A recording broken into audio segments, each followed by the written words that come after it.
Φίλες και φίλοι, στην Ελλάδα και στο εξωτερικό, είναι χαρά και τιμή σήμερα να φιλοξενούμε στο All Wine Story, καλύτερο Έλληνα εινοχό του 2024, τον κύριο Γιώργο Τζερβογιάννη. Κύριε Τζερβογιάννη, καλώς Ευχαριστώ. ήρθατε στο Wine Stories. Ευχαριστώ πολύ για την πρόσκληση. Ο κύριος Τζερβογιάννης κατάγεται από την Τρίπολη της Αρκαδίας, είναι απόφοιτος πανεπιστημίου, πατρών στον τομέα των τουριστικών επιχειρήσεων. Εργάζεται στον τομέα του κρασιού από το 2017 και είναι πλέον Head of Wine του Scorpios Group στην Ελλάδα και στο εξωτερικό. Έχει πιστοποιήσεις πάνω στο κρασί ως Expert Genius in Gastronomy, καθώς και είναι και Advanced Sommelier από το Court Master Sommelier. Καλώς ήρθατε. Καλά σας βρήκα. Ήθελα να σας ρωτήσω, μετά τη μεγάλη σας αυτή επιτυχία, πώς αισθάνεστε που ανακηρυχθήκατε ο καλύτερος σομελιέ στην Ελλάδα? Είναι ένα πάρα πολύ ωραίο συναίσθημα. Είναι κόπη χρόνων που προετοιμαζόμουν θα ήθελα να είχα καταφέρει αυτό το στόχο. Από όταν ξεκίνησα από το κρασί πάντα σκεφτόμουν ότι θα ήθελα να καταφέρω κάποια στιγμή να ανέβω σκηνή και να κερδίσω το διαγωνισμό. Και με πάρα πολύ προσπάθεια και βήμα-βήμα τα κατάφερα και είμαι πάρα πολύ χαρούμενος και πάρα πολύ αισιόδοξο για το μέλλον μετά από αυτό. Θέλω να μου πείτε πώς προετοιμαστήκατε για το διαγωνισμό, γιατί ρωτώντας ένα Γάλλο σομελιέ, μας εξήγησε πως προσεγγίζει τη διαδικασία αυτή σαν επαγγελματίας αθλητής. Συμφωνείτε με αυτή την άποψη? Φυσικά, είναι ένα σπορ. Σκεφτείτε ότι βάζουμε τον εαυτό μας σε κάποιες δοκιμασίες, οι οποίες είναι πάρα πολύ δύσκολες.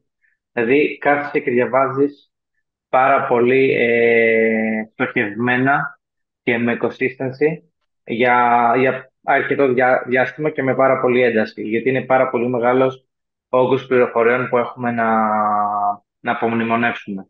Μετά δοκιμάζεις χιλιάδες κρασιά μέσα σε χρόνια για να μπορέσεις να απομνημονεύσεις τη γεύση του, τα κύρια χαρακτηριστικά των ποικιλιών, τον στυλ αναπεριοχή κτλ. Έπειτα, το σέρβις δεν είναι αυτό το σέρβις που κάνουμε το κλασικό πάνω στο εστιατόριό μας. Είναι ένα πιο formal service και εκείνη τη στιγμή δεν είμαστε στο εστιατόριό μας, έχουμε άλλο άγχος, δεν ξέρουμε τα μέρη, είναι κάτι διαφορετικό. Επίσης, σκεφτείτε ότι δεν είναι μόνο το κρασί, είναι τα αποστάγματα, είναι τα πουρα, είναι οι μπύρες, είναι οι καφέδες, είναι τα τσάγια, είναι πάρα πολλά πράγματα που έχει να μάθει κάποιος. Είναι η παγκόσμια γαστρονομία, πρέπει να γνωρίζουμε τι συμβαίνει στον παγκόσμιο γαστρονομικό χάρτη. Οπότε σκεφτείτε ότι είναι πάρα πολλά πράγματα και κάνεις προπόνηση. Στην ουσία προπονείς τον εαυτό σου και πάνω στα tasks που μπορεί να πέσουν και πάνω στις γνώσεις που πρέπει να έχεις. Οπότε αυτό καταλαβαίνετε ότι είναι πρωταθλητισμός. Μάλιστα, πολύ ενδιαφέρον αυτό. Κατά τη διάρκεια, θα λέγαμε σε εισαγωγικά, της προπόνησης, της προετοιμασίας, Μμμ. αυτό το πιο εκπληκτικό και το πιο ενδιαφέρον που μάθατε? Ε, Σου πω την αλήθεια, έμαθα πάρα πολλά πράγματα στους γνωστικούς τομείς. Νομίζω αυτό που έμαθα περισσότερο είναι να είμαι συνεπής με τον εαυτό μου. Ξέρετε, αν μας πάρει κάποιος τηλέφωνο και μας πει Γιώργο, θέλω 10 η ώρα να είσαι εκεί το πρωί και θα πρέπει να είσαι 45 λεπτά μακριά από το σπίτι σου, θα σηκωθεί μάλλον από τις 7 η ώρα και θα ετοιμαστείς και θα πας. Όταν σκεφτείς ότι Γιώργο, θέλω σήμερα να ξυπνήσω 7 η ώρα για να κάνω κάτι για εμένα, μπορεί να δυσκολευτώ. Και μπορεί το 7 η ώρα να το κάνω 7.30 και 8. Οπότε νομίζω ότι αυτό που έμαθα ήταν το να είμαι συνεπής με τον εαυτό μου. Μάλιστα, πάρα πολύ ωραία. Κατά τη διάρκεια της δοκιμασίας και του Μμμ. διαγωνισμού, είχαν παρακολουθήσει τις 7 επίσημες διαδικασίες όπως αυτές περιγράφονται στην ΆΣΗ, στο Μμμ. Sommelier Guidelines. Μπορείτε λίγο Ναι. να αναλύσετε αυτά τα σημεία? Λοιπόν, πριν πάμε στην αίθουσα για να κάνει ο καθένας το κομμάτι του ξεχωριστά και το performance του, ήταν ένα task το που ξεκινήσαμε και είχε κάποιες ερωτήσεις και γράφαμε σε πίνακα, ο καθένας τις απαντήσεις και δείχναμε στους κριτές και στον κόσμο. το τι είναι αυτό που βλέπουμε, ποια είναι η απάντηση στην ερώτηση που βλέπαμε ή τον τρύπο κλαδέματος που βλέπαμε στη συγκεκριμένη φωτογραφία.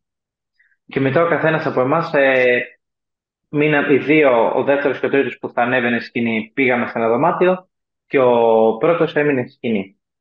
Όταν ήρθε η σειρά μου να ανέβω στη σκηνή, το πρώτο task ξεκίνησε, όπου έπρεπε να φτιάξουμε ένα 1075 cocktail και να σερβίρουμε ταυτόχρονα και ένα ποτήρι σαμπάνια. Καθώς φτιάχναμε το κοκτέιλ και περιγράφαμε το τι κάναμε και σερβίρουμε το ποτήρι σαμπάνια, ο τρίτος παρέας, εφόσον ήταν τρεις στο τραπέζι, ζήτησε και ένα ποτήρι μπύρα, που έχουμε την μπύρα την Inedit, που είναι μια πολύ γνωστή και γαστρονομική μπύρα, όπου έπρεπε εκεί να αναλύσουμε και τα χαρακτηριστικά της μπύρας και την ιστορία της. Τι είναι ότι ταυτόχρονα πρέπει να έχουμε ένα food and wine pairing με το τι πίνανε εκείνη τη στιγμή, το τι μπορούμε να έχουμε μετά και τι θα πρέπει να προσφέρουμε. Μετά το επόμενο task έπρεπε ε, να σερβίρουμε ένα μπουκάλι κόκκινο κρασί και ταυτόχρονα να βάλουμε, που έπρεπε να κάνουμε μετάγγιση και μετά έπρεπε να σερβίρουμε σε κόραβιν. Ένα ποτήρι κόκκινο κρασί, πάλι που είχαμε μία ράμνιστα που έπρεπε να κάνουμε decanting και όχι, ήταν ένα SMX, με συγχωρείτε, του κτήματος Α και μία ράμνιστα του 19 του Κυριάννη που έπρεπε να βάλουμε στο κόραβιν. Εκείνη τη στιγμή, στα 5 λεπτά, που ήταν λίγο ο χρόνο στα 3 άτομα, μετά ο τρίτος παρέα που δεν έπινε κάτι, ζήτησε ένα ποτήρι μεταξά, το δεκάρι, και ταυτόχρονα ότι στο μπουκάλι κρασί που σερβίραμε, ο καλεσμένος μας ήθελε να σερβίρουμε πάγο μέσα στο κρασί και φυσικά και βάλαμε μία παγωθήκη στο πλάι. Το τρίτο σερβιστικό task ήταν το να σερβίρουμε έναν καφέ. Είχε μια κασετίνα της Nespresso με διάφορους τύπους καφέδων και εμείς έπρεπε να σερβίρουμε το πιο δυνατό και ταυτόχρονα ζήτησε να γίνουμε και ένα pairing με νερό. Οπότε εμείς σερβίραμε το το καφέ μας, κάναμε το pairing με το αντίστοιχο γλυκό που έβαλε εκείνη τη στιγμή, συν ότι βάλαμε και το νερό μας που έπρεπε να αιτιολογήσουμε για ποιο λόγο σερβίρουμε αυτό το νερό με το συγκεκριμένο τύπο καφέ. Το επόμενο task είχαμε 3 αποστάγματα μπροστά μας σε μαύρο ποτήρι, όπου έπρεπε να αναγνωρίσουμε τα αποστάγματα και να κάνουμε ένα food and wine pairing με αυτά τα 3 αποστάγματα που ήταν ένα μενού με θαλασσινά. Μετά σε λευκό ποτήρι το επόμενο task ήταν να κάνουμε μια μίνι αναγνώριση και food and wine pairing με 2 κρασιά και να αναγνωρίσουμε τον τρόπο το οποίο έχει γίνει η εινοποίηση. Και το τελευταίο task που είχαμε πάνω στη σκηνή ήταν να μπορέσουμε να πούμε τη χώρα προέλευσης κάποιων πούρων που βρέθηκαν σε φωτογραφία. Και εκεί τελείωσε ο διαγωνισμός. Ήταν μια πολύ ωραία στιγμή και το κοινό, θα έλεγα, αδειμονούσε να δει πώς περιγράφεται όλη η διαδικασία σε όλα τα στάδια. Υπήρχε πάρα πολύ ενδιαφέρον. Τώρα είσαι ο καλύτερος Έλληνας σομελιέ, πρέπει να έχει κάποια προσόντα ώστε να γίνει σπουδαίος σομελιέ. Ποια μπορούμε να περιγράψουμε, ποια είναι αυτά και τι θα συμβουλεύατε κάποιο συνάδελφό σας που θέλει να ακολουθήσει τα βήματά σας? Θεωρώ ότι το πρώτο πράγμα που πρέπει να έχουμε είναι αγάπη για αυτό που κάνουμε και πάθος ταυτόχρονα. Αυτά τις περισσότερες φορές πάνε και μαζί. Διότι βάζεις τον εαυτό σου σε κάποιες δοκιμασίες οι οποίες είναι πάρα πολύ δύσκολες και έντονες. Και αν δεν έχεις αυτή την αγάπη, αυτή τη λαχτάρα, πρώτα απ' όλα να μάθεις. Διότι το να νικήσεις ένα διαγωνισμό και να ρίξεις κίνηση σε ένα διαγωνισμό δεν έχει να κάνει μόνο με το γεγονός ότι μαθαίνω, διαβάζω για να γίνω πρωταθλητής. Πρώτα απ' όλα μαθαίνω και διαβάζω γιατί μου αρέσει, το αγαπάω πολύ. Οπότε μετά από εκεί, όταν φτάνεις σε ένα άλλο επίπεδο, προετοιμάζεσαι για να μπορέσεις να ανέβεις στη σκηνή, φυσικά εφόσον αυτός είναι ο στόχος του, και το παίρνεις βήμα-βήμα και σου είναι ένα έξτρα κίνητρο για να διαβάσεις με μεγαλύτερη ένταση. Θεωρώ ότι κάποιος για να γίνει σπουδαίος σομελιέ δεν έχει να κάνει με τους τίτλους, δεν έχει να κάνει με τα πτυχία. Αυτά είναι η επιβράβευση ως προς τον εαυτό μας. Εγώ έχω πάρει τα πτυχία που έχω πάρει για να επιβραβεύσω τον εαυτό μου και για να γίνω καλύτερος και να μου δώσουν ένα κίνητρο.